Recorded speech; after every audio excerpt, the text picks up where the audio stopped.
All right. I've gotten some opinions from some close friends of mine. And here is my take. I didn't want to hog the time and say too much from my end, but here's my analysis of all that information that we're going over.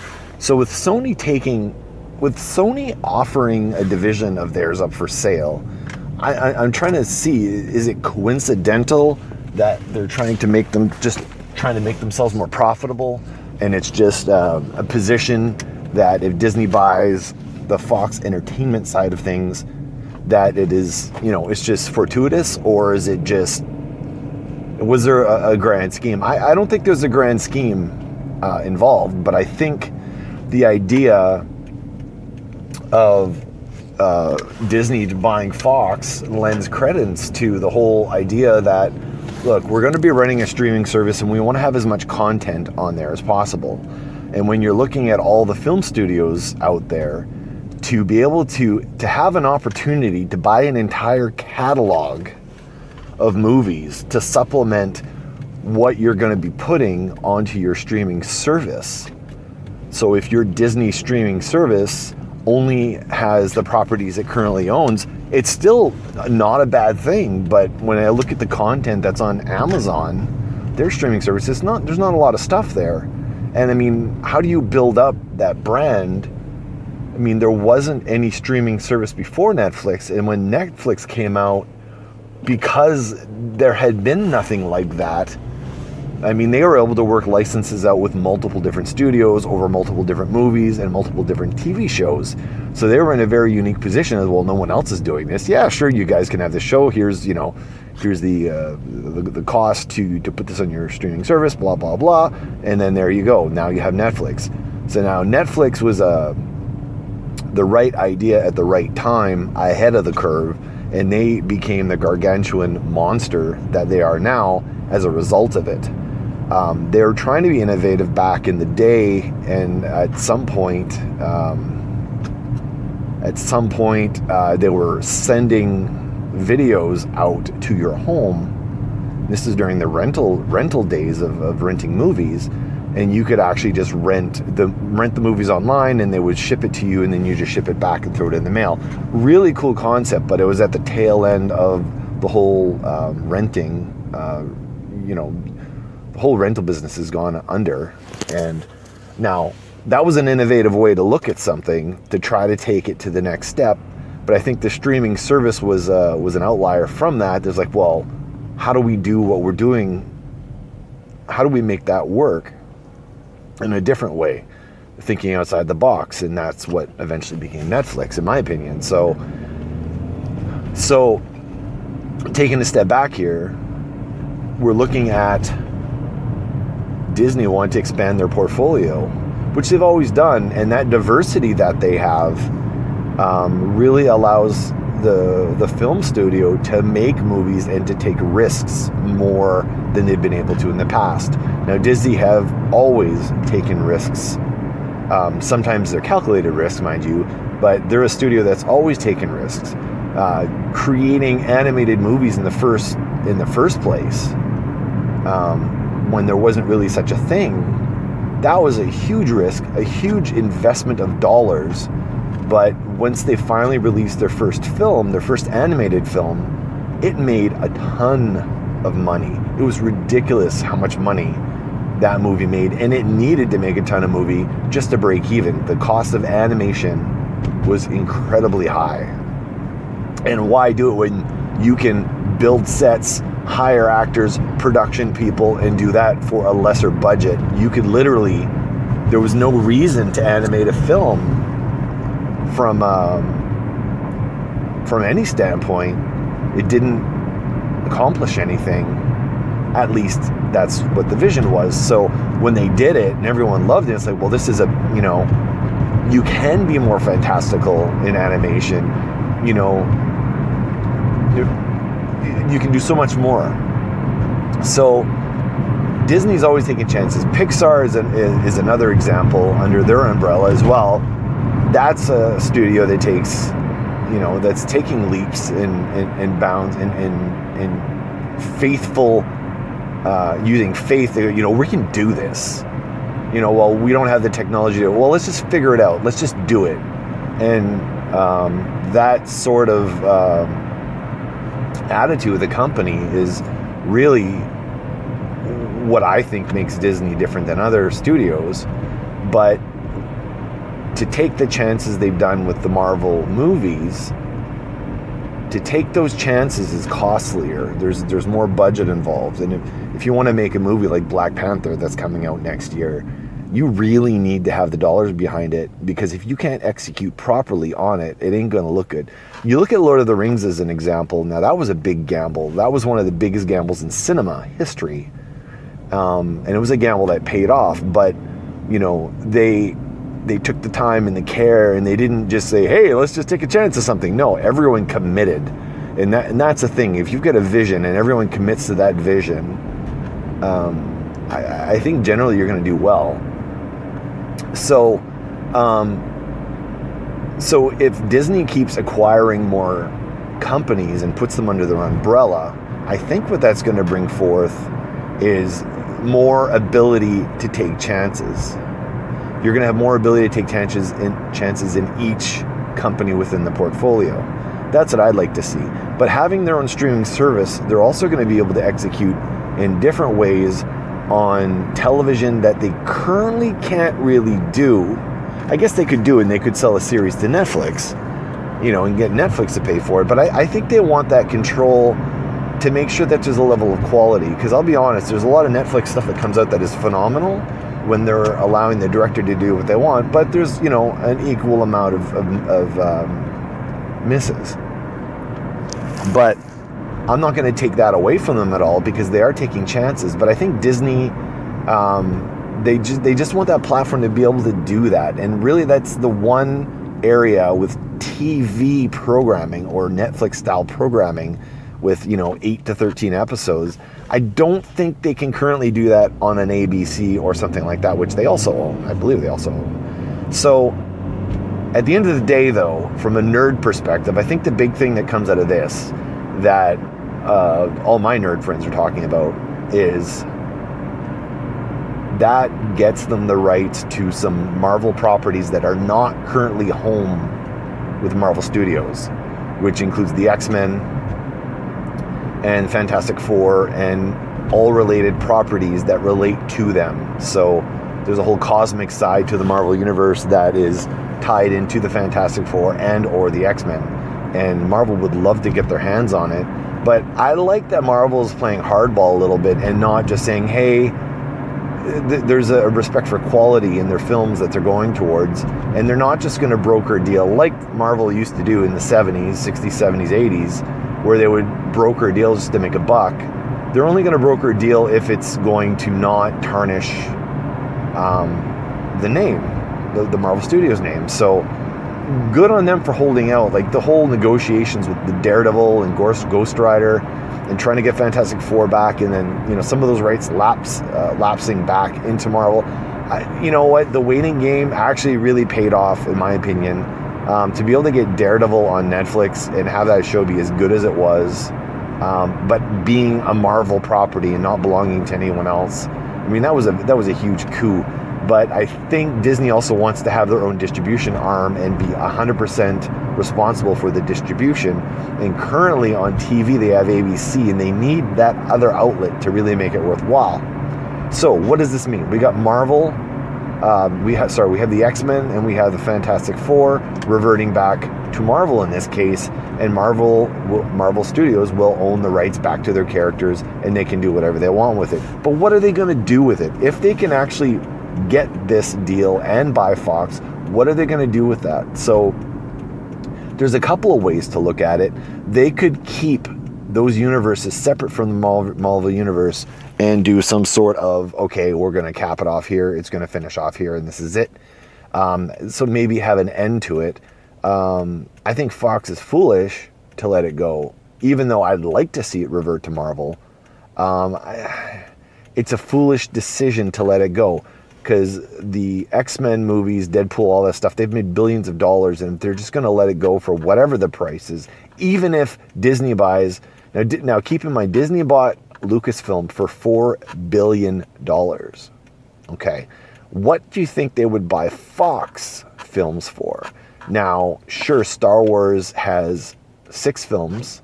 Like when this occurred, they had 6 films under their belt, the whole toy side of things and all that going on. Sure, hey, that was all good business. But Fox Studios has a much longer history of films and a more extensive library than a Star Wars would have. And I mean, overall, probably a higher box office if you take everything into consideration. So I'm really curious what the price tag would be on such a thing. I mean, the X-Men films alone and Deadpool and all that sort of stuff, there's billions of dollars there alone. So what would the asking price be for something like that? And how much is Disney willing to spend to acquire it? That's really the great question. So I'm not really sure what we can expect to see there. So, but excited nonetheless, and really some of the biggest news coming out this week, last week. Now the whole thing with Marvel looking at buying Netflix makes sense. If you're going to work off of the Netflix model, why not just buy the Netflix model?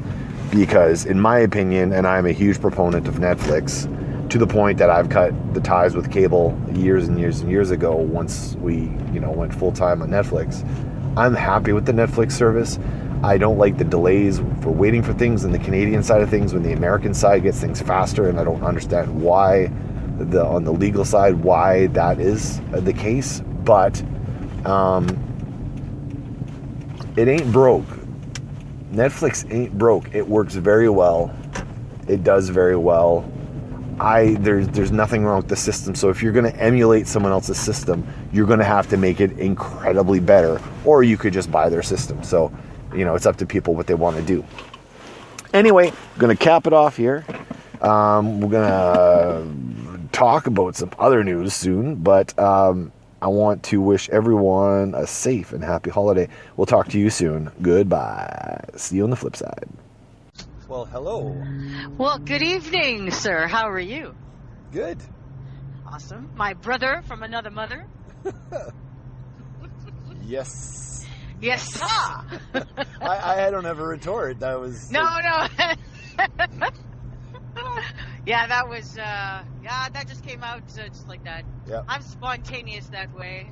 Yes, Crazy you are. Me. Yes, I am. I'm something. So I'll tell you that. You were today, actually, I was supposed to do one with Todd, and Yes, I know. What is up with that? Throwing you under the bus like that. I know. It's okay. Hey, but thank God you have a friend like me well, yeah. who has no life. So listen, brother. Yes, listen, Tracy's brother. issuing a challenge to you. In the ring.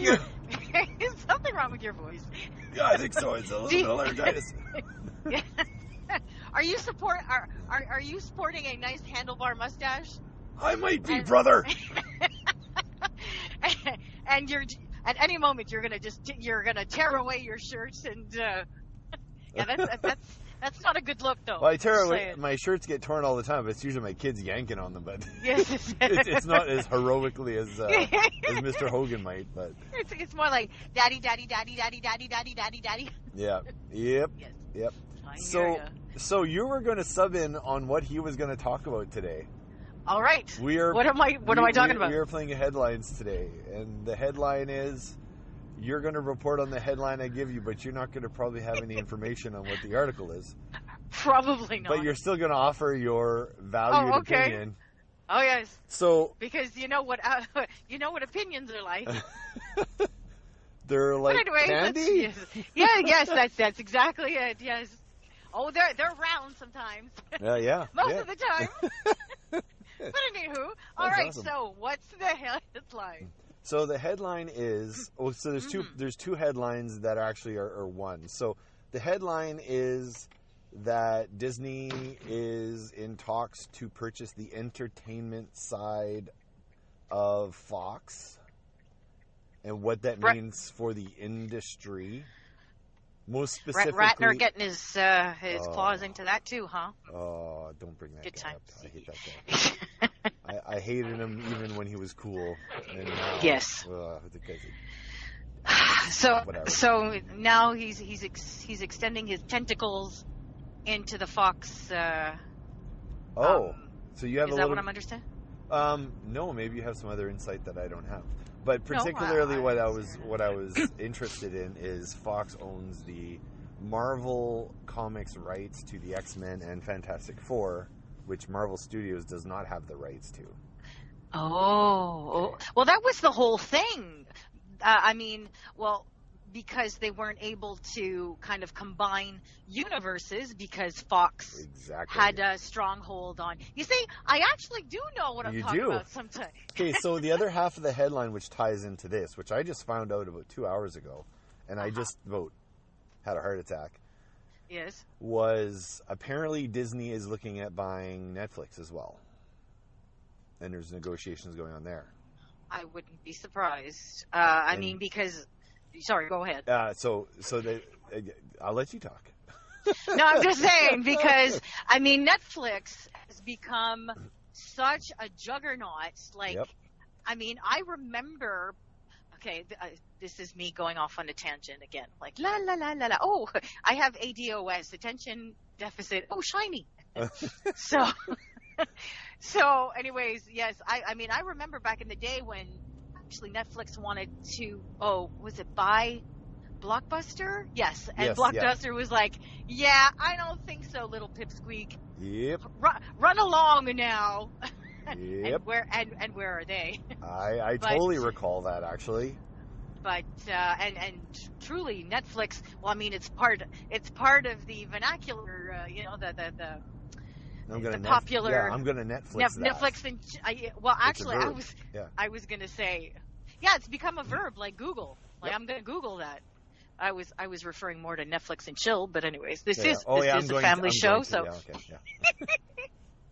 But anywho, so ultimately, Disney or Netflix rather wants to purchase whom?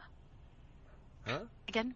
No, Disney wants to purchase Netflix. Well, Disney issued not a challenge, but they said that they're going to be pulling all of their properties off of Netflix. Yes, I remember reading that. Service. So yes. Yeah, so now the latest thing is, instead of creating their own, they're just going to buy Netflix. Because they figured, you know what? It's too much work. Yeah. Let's just buy them up. Yeah, you guys have it all there, and we won't have to move anything. We'll just buy you. And then we'll go buy Fox, and that'll give us a big enough catalog that will probably own the entertainment, like the streaming entertainment business, and put everyone else out of work. Wow. That's huge. That is huge. That's massive. So, good grief. So being nerds, or me being a nerd, and this podcast is supposed to be kind of nerdy. Let your geek flag fly, my friend. Yes, I will. So the reason I'm kind of getting all excited about this is, so what does this mean for Marvel Studios? The whole Netflix, the whole Fox thing, all of that. Okay, so you're even thinking above and beyond collaborations and universes like big picture. What does this together mean? What does this mean for Marvel Comics? Yes. I want to hear your opinion because you're not. I have a super vested interest in it, obviously. Right. But what does the person on the street, being you, think about all that? The person in the car. Wow. Well, just because I do, dip my toe into the geekdom, nerddom. I kind of subscribe to that ideology. It's huge in the sense that, just looking at the optic of Disney wanting to buy over Fox and what that represents, and the combination of the, specifically looking at the combination of MCU universe and DC universe, that's a license to print money right there. Yep. Strictly from the cinema perspective. Right now, Hollywood seems to think that this formula works, so let's milk the hell out of it. Yes. And from what I understand, actually, the latest movie that's coming out tomorrow kind of got panned in the critics, but it's not going to stop them from making more movies along that same vein. Yep. But I mean, it's good if you have shares in Disney, or I'm trying to think what else. But I mean, the other thing to keep in mind, Disney also owns Lucasfilm, which is Star Wars. Yeah. And they also own the Muppets. Yes. So, yes. And that means they also own Indiana Jones as well. Because, Indiana Jones is Lucasfilm. Exactly. Right. So, I mean, you could look at it from a whole bunch of different perspectives, from, like, economically speaking, from, like, what's the downside? I mean, Disney's going to have a monopoly, pretty much. There's not going to be any. Is there such a thing as fair competition? I mean, it's. I mean, just from an outsider's perspective, it seems like it could be a good thing. I can. I mean, just monetarily speaking. Oh yeah. Oh, just, there's money to there's get right all, there. I exactly It's you just took the guaranteed words. money, too. Oh yeah. Well, it's a license to print money. It's and people will not stop going to see these movies because the Hollywood types know that there is there's a market for it. Yep. So I mean, but I guess I'm not. Oh, did I lose you? Oh no. Okay. No, I'm right here Okay. to get a bigger picture, in the sense, like, what are the ramifications? What are the downfalls? I guess that I don't know, and I wish I knew, but I'm sure there always are. Like, I mean, because Netflix is going to be taken over, or at least they're in talks, from what I understand. Yeah.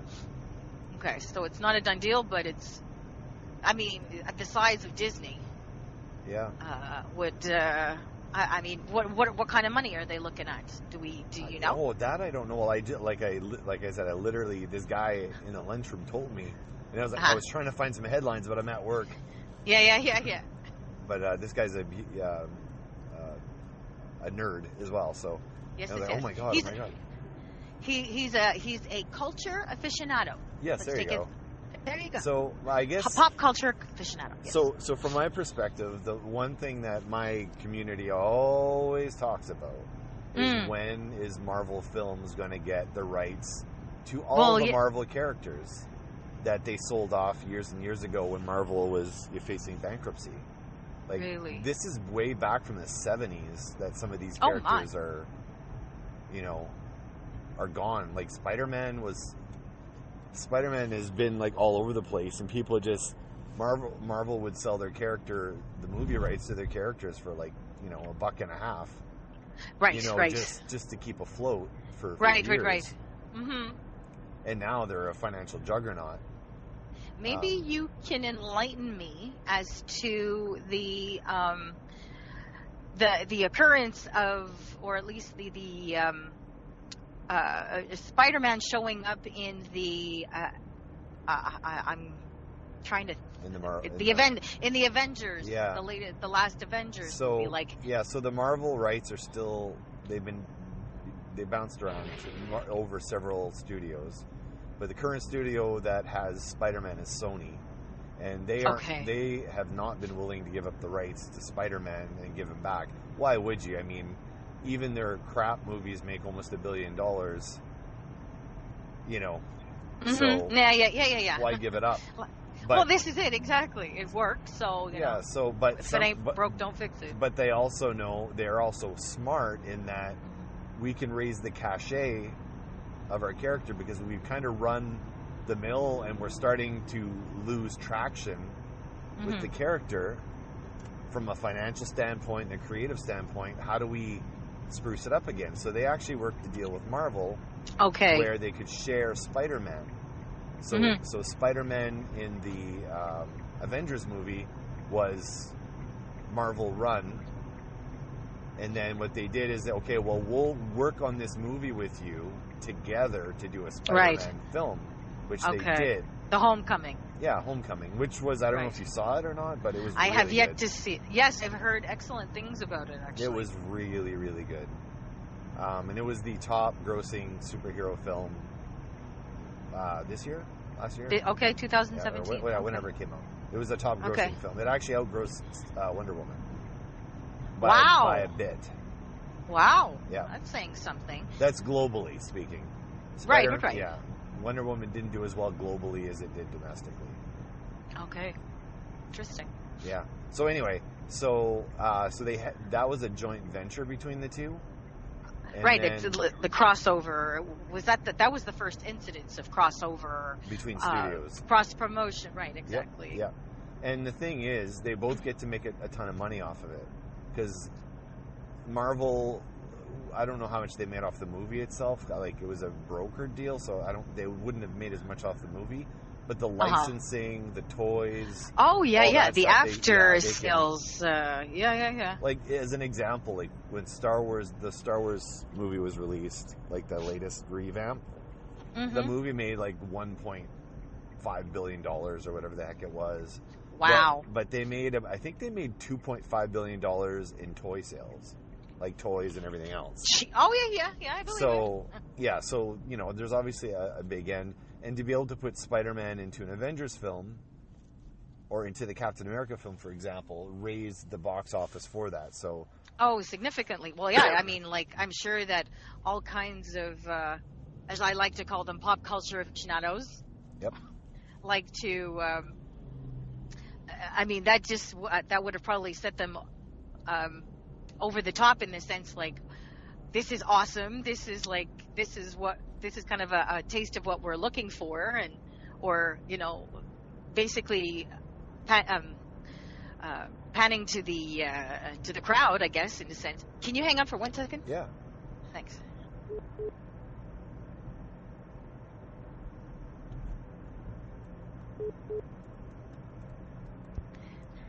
Sorry. That's right. We can edit that out.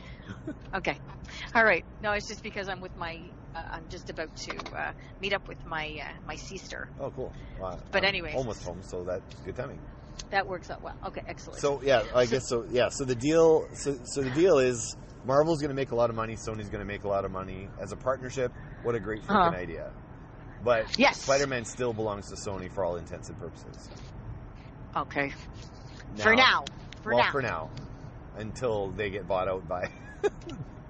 Well, that's Marvel, it. Yeah. Exactly. Oh yeah. I mean, like, everybody's buying out everybody. Sure. So they negotiated that deal with the Spider-Man, but they also negotiated a smaller deal with Fox for, okay, I know you're not going to let us use the X-Men or whatever, or the Fantastic Four, which is the other property they owned. Right. Because they also own Daredevil as well, but they let the rights to Daredevil lapse. Oh, really? And that's what happened interesting. There. Yeah. Oh. And also the rights to Punisher elapsed as well, so they regained Punisher. Oh. And Elektra. So it's like they have copyrights on them. Like, well, you have a copy, but you buy it for like a 7-year stretch, stretch, and then if you don't make anything, if you don't renew, yeah, then it reverts back to the original copyright owner, which is Marvel. Yeah, so so Marvel asked for Fantastic Four back, and they said no, and went ahead and made a really bad movie. But oh my God! Did ever? But I think the deal they negotiated is they got Daredevil, Punisher, and Elektra and all that stuff right away. Okay, for that. They basically said, we're going to do Fantastic Four, but you guys can take that back. More or less is what had happened. And the Daredevil show on Netflix is one of the most critically acclaimed shows of all time. So I've heard excellent reviews of it. I am trying to think, actually, of maybe taking some time and watching the series when I'm on vacation during Christmas, because I've like I said, I've heard some really good things about it. Yeah, it's really good. Yeah, it's really good. So I guess so the other deals, they made some kind of side deals with Fox. Well, you won't give it the Fantastic Four, whatever. So the other deal they got is they managed to get the character that was in Guardians of the Galaxy 2, played by Kurt Russell. Oh, Ego. Ego, yeah. So they managed to get that character back. They managed to get there's these characters called the Watchers. These guys with big heads or whatever, bald guys with big heads. Sounds like my band. But they managed to get those back, and they managed to get like a few minor things back. Okay. Like, and then Marvel gave up a couple of characters back to them in exchange that they didn't really need. So, but they've been trying to. It sounds like behind the scenes they've been trying to broker a deal with Fox. Like, okay, well, give us the Fantastic Four back then, and everything related to Fantastic Four. Like, no. So now, it's going to be another 7 years, and it'll lapse out if they don't make another movie. So maybe, I thought, well, they're just doing the waiting game because Marvel has all the time in the world. Right. Well, I mean, I don't know how many other movies they have planned, like maybe for 2018, 2019, probably even. Yeah, there's 3 to 4 movies per year. Oh, yeah. So, exactly. they're in good shape. So anyway, I was surprised that they're thinking of buying Fox, and then I'm like, wait a minute, if they buy Fox, what does that mean? Right. If you're not going to negotiate with us for X-Men and Fantastic Four, we're just going to buy your entertainment division. Right. Exactly. It's like, you don't want to negotiate, we're just going to take you. Because Fox just wants to stick to sports and news. Well, then that's their very that's a very narrow-minded optic to take. Right. Now, but yeah, if that happens though, Deadpool was one of the biggest grossers of the year. Oh my God! Yes. And that means they get Deadpool back. That's true. Anyways, unfortunately, I have to let you go. Yes. Because I have my nephews here. Oh, awesome. Here. Oh, hi, nephews. Hello. Hello, kids. All right. Hello, All right. kids. So, anyways, well, thank you so much. Always lovely to talk to you. Yes. And anyways, but I guess we'll talk to you when we talk to you. Yes, we'll see you on the flip side. All right, take it easy. All right. Bye. Bye.